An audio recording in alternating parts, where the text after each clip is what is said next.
Welcome everyone back to Forza Horizon 5, and today we're at another seasonal championship. Turn sharp left. This one is called Rocks and Roll, so we're going to be in B-class pickups and 4x4s. There's not a huge variety of cars, I believe, in this class with this type of car, but there still should be at least a few individual cars that are more unique compared to one another than you might expect, given it's quite a small category. That many pickups and 4x4s to choose from generally. It's usually one of the smaller classes for proper road going vehicles, I believe, so yeah, but we're getting there in the superb and hilariously quick Hot Wheels Trans Am, which if you do this championship will give you 5 points towards getting this car. You only need to get 20, so it gets you a quarter of the way there. So yeah, let's see if we can get there at least in one piece. Turn right. It's a very powerful car, more than 1,000 horsepower if you haven't seen my review, so you have to be properly on the ball with it. You have arrived at your destination. So we're going to be cross country on this one, so that should play into my decision on what car to pick.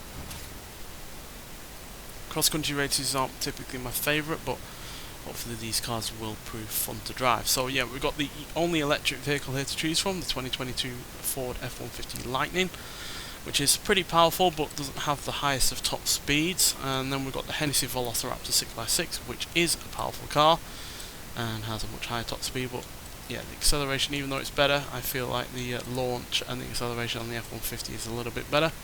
Plus the turning on the F-150 is also much better as well, because it hasn't got the extra axle at the back, which is just like the G63 to be honest, which has less power than both of those previous cars while also weighing even more than both of them. So yeah, probably won't go for that one. Then we've got the G65, which again has the most power out of the previous cars that we've looked at.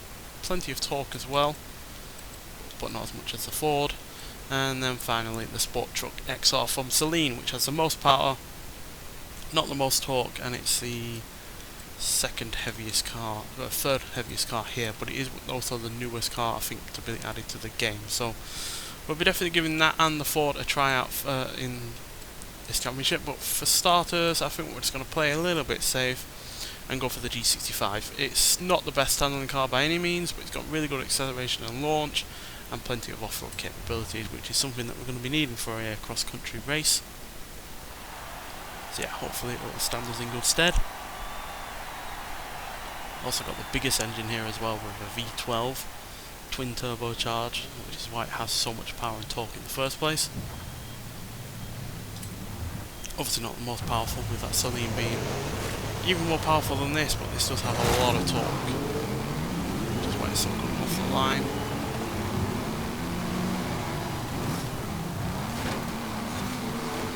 It's generally got really good acceleration as well.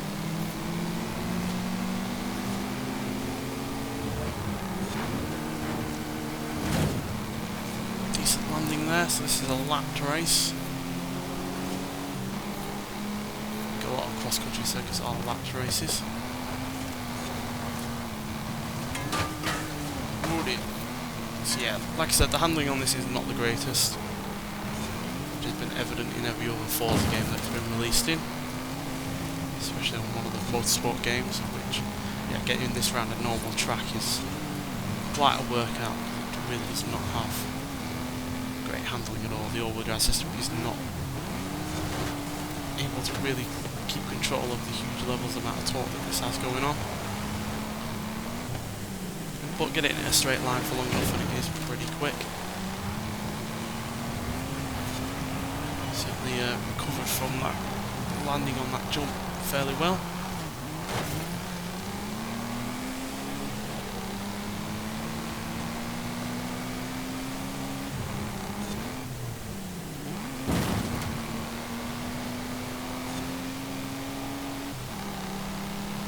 So yeah, I've been a little bit concerned about how the next Forza Motorsport game is stacking up, to be honest. I'm not sure if I mentioned this in the previous seasonal championship that I did, but yeah, I do feel like the branching off both the Motorsport and the Horizon series to be their own individual thing in terms of their overall tone. Feels like the Forza Motorsport series is turning into a far more serious game compared to the previous ones, whereas this series continues to be really rather fun to do, which is kind of emphasising the fact that, you know, the next Forza Motorsport game isn't going to have any kind of, you know, unique kind of oddball cars by the sounds of things. It's not going to have a limo, it's not going to have any seemingly slower cars. I guarantee, and I'll eat my hat if this isn't the case, but I guarantee that there will be no cars in that game that can't do 100 mile an hour, and I'm fairly sure there will be no cars that have less than 100 horsepower as well. It feels like they're going in the direction where it's only going to be quick cars, old and new, that are more suitable to racing than say the kind of vehicles that are on this game, which, you know, we obviously have serious races on this game, but, you know, we also have cars that have less than 50 horsepower and can't even do 80 miles an hour and stuff like that, which seems to be the kind of thing that is being moved away from, which is, as far as I'm concerned, a great shame, because you can, as has been proven many a time, you can have plenty of fun racing in any kind of car, and the slower the car, usually the more fun racing you can have. It feels a great shame to be moving away from that kind of thing and only focusing on race cars and supercars and hypercars and the like, so I hope that's not the case, but yeah, we'll talk about that some more in the when we get to the next race. Let's get there and see if we can get another first place position. Right, so for this second race we're going to get in one of the new vehicles, and I think we'll start off with the F-150. Yeah, like I said, it's got plenty of acceleration and launch, but doesn't have the highest of top speeds, being an EV. EVs typically, when they're in their stock form, mostly prioritise acceleration and to hell with top speed.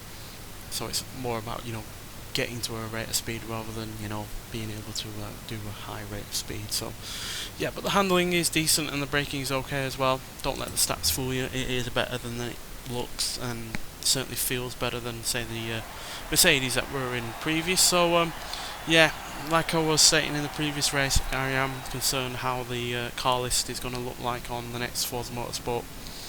The whole joy of plenty of previous Forza Motorsport games has been the wide variety of cars on offer.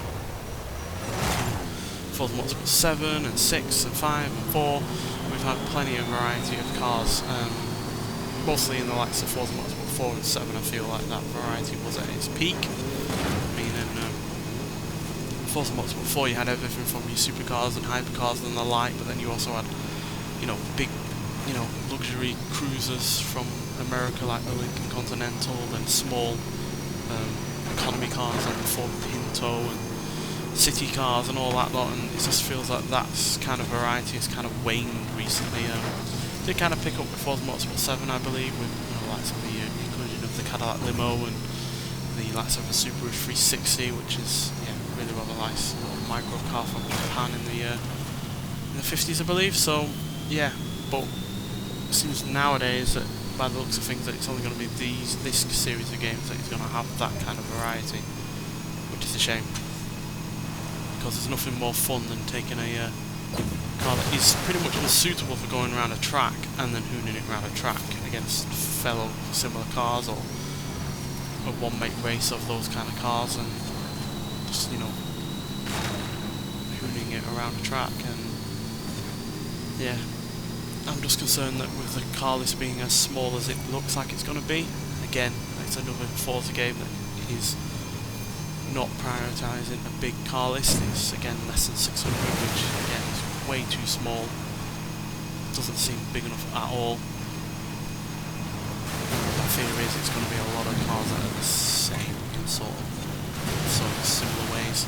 Either be it a bunch of cars that have the same cars that just have different liveries that we've seen on previous Forza Motorsport games, or just different variants of those same cars, and, you know, not different models or from different manufacturers and the like. So I hope I'm wrong. I really, really do hope I'm wrong, because I do love the Forza series, be it Motorsport or Horizon. But I will say this, I've had a lot more fun on this game than I have on the previous Forza Motorsport game. although I didn't love that game. I certainly preferred it to Forza Motorsport 6 and 5, but yeah, it's definitely still felt lagging behind the likes of Forza Motorsport 4, which for me, in terms of the Forza Motorsport series, still is the king of that series, just because of the huge variety of vehicles, which, like I said, seems to have been lost as of late.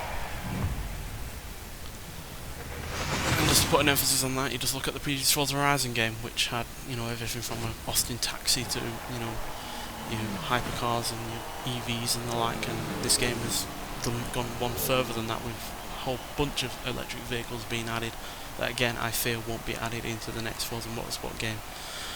So yeah, we'll continue this conversation when we get to the next race, but we do have 40 points, which, yeah, gives us an 8-point lead over second place and 12 points over third. So yeah, kind of everything still to play for, but we do have a decent lead to at least make sure that even if we don't come first, we should win the championship. So let's see what happens and get onto that third race. Right, so we're going to go from an electric car, which is, you know, the modern kind of way of doing a pickup truck, to the old school way of doing a pickup truck, which is give a massive engine, lots of power and torque, and yeah, to hell with, you know, the economy or anything like that, so of the car, and any of the emissions and the like. So yeah, the handling and braking is fairly good on this, acceleration and launch is decent, top speed is good, off-road capability is the second best here, so yeah, should do fairly well with the cross-country environment. So yeah, let's hopefully get another first place position. So yeah, I don't want to be too much of a downer on the new Forza Motorsport game, because obviously we've yet to play it, we've yet to see much more of the gameplay, don't obviously have the full car list or anything like that, and there's no doubt that it's going to be an amazing game in terms of the graphics, the physics, the sound design, the new tracks that are going to be added. There's going to be several new tracks that are added to the game, plus they're going to update tracks that have been on the game on previous games as well to make them look even better. So yeah, there's no doubt that as a technical achievement it's going to be great. I'm just, yeah, extremely concerned that it's going to lose sight of what the racing game can and should be like, which is lots of variety, numerous options to choose from, and not everything being about, you know, massive amounts of speed and acceleration and whole horsepower and the like. So yeah, here's hoping I'm wrong. I really, really do hope I am. There's nothing I want more to be completely wrong and told to look like an idiot when the car list is revealed, to have numerous kinds of, you know, cars that are slower and, you know, not as massively powerful as every other kind of race car going out there, but with the way that it's being talked about as being this serious racing game, and trying to focus on the core of racing games in terms of, you know, racing cars, just makes me think, oh no, here we go, it's going to be like a, you know, a serious racing game that has very little you know, fun to offer when it comes to what you're driving and the kind of upgrades you can give those cars and how stupid you can make cars be. Because there's nothing I find funnier than taking a car that, you know, only had 20 or 30 horsepower and then shoving in 600 and seeing what the hell's going to happen. I love doing that. I love doing that on this game. So yeah, hopefully it's the case for the new one, and I'm just being misled by the way that people are talking about it, the way it's being promoted. This sport truck is not doing as well as I hoped it would. Just about to click onto 5th place by the looks of things.